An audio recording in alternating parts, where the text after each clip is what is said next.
Now we're going to listen to our colleagues in two southern Mediterranean countries. The first of them is Mayy RAHHAL.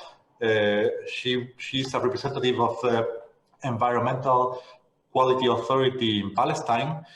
Environment, climate change, global warming, the necessary transition to a more sustainable economy, the shifting to local economies. This is all very much at the core of social and solidarity economy, and perhaps Mayy can reflect on all of this. Welcome, Mayy. The floor is yours.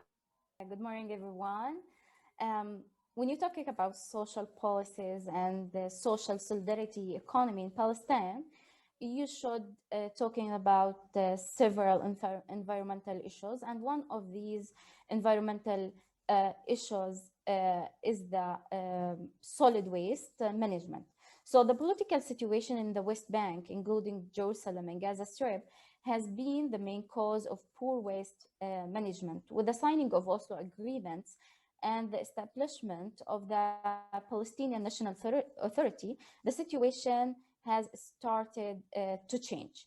And the Palestinian territory was divided under Oslo Agreement into A, B, and C areas, in which jurisdiction for civil and security in Area C remains with Israelis, which mean like over 60% of West Bank. And Area A is the built up area, mainly in urban centers, is completely under the Palestinian jurisdiction, and Area B has civil administration of Palestinian National Authority and Israeli control over security.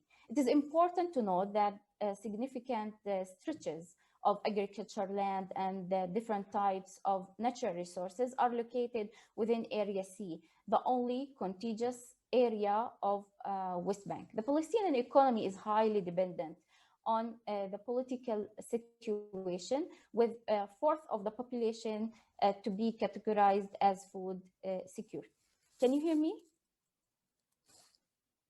I can't. Yes, but we cannot see you. Could you turn on the camera? I can't, because they said you cannot start your video because the host has stopped it. Okay, we'll take a look into that. We'll see. We'll try. Okay. The amount of solid waste produced in occupied Palestinian territory is estimated, according to the Palestinian Central Bureau of Statistics, at 78,000 tons per month, which organic waste constituting about 80% of that amount.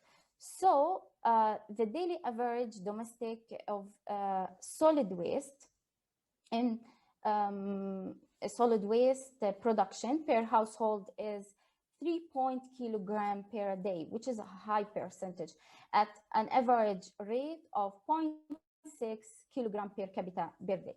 The management of this solid waste is faced with many hurdles at legislative, organizational, technical, environmental, and financial levels, especially in light of lack of accurate national statistics on the solid waste produced. This resulted in difficulties in planning and decision making in relation to the solid waste sector. The political reality of Palestinian territory adds yet another challenge presented by the limited Palestinian control over land and resources. The Israeli practice of disposing of Israelis' waste, including hazardous waste in the occupied Palestinian land, violates the Palestinian environmental law, Oslo Accords, and the international conventions. This has further aggravated the health and environmental impacts, has sufficient attention in recent years, not only due to its environmental implications, but also due to the social and economical consequences of this issue. the Palestinian government became aware of the level of solid waste problem and managed to take actions to promote and advance this sector. These actions include the passage of local authorities law and the environmental law number 7 of 1999 and public health law, which are most relevant laws. In general, the solid waste sector will suffer a number of problems due to the lack of strategic vision and insufficiently and legislative, organizational, institutional frames for management of the solid waste sectors.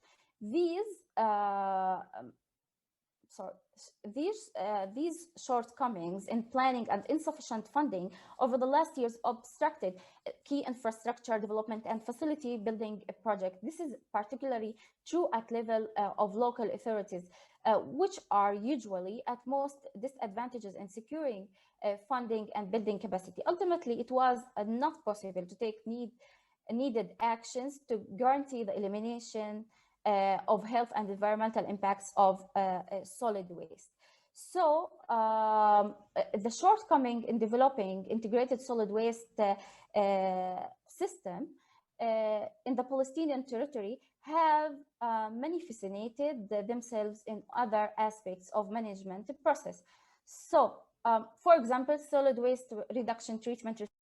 If we want to like summarize all things that we're talking about before, the Palestinian solid waste management file has been managed without paying enough attention to the social, economical, environmental, technical, and legislative aspects to this sector or the magnitude of resulting complications.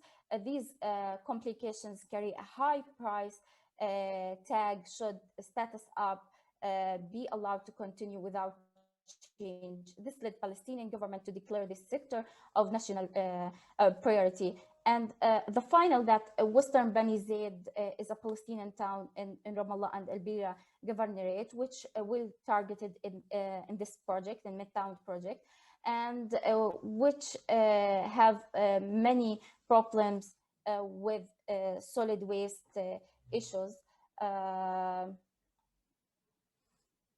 Still hear me?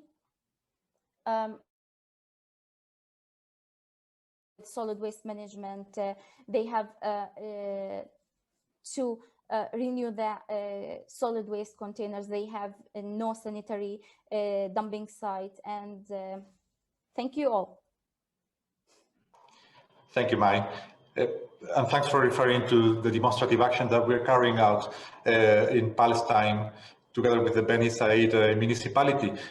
We are trying to understand precisely this. Is a social and solidarity economy an ally of the local authorities when it comes to improving the environmental conditions, finding alternative solutions to waste management, helping transition informal jobs to formal jobs? All of that is being tested in Palestine. And the other point that you're raising is very important. To which extent can social and solidarity economy contribute to the resilience of communities in Area C, in very difficult humanitarian conditions? All of that is food for thought. Thank you very much, Mayy.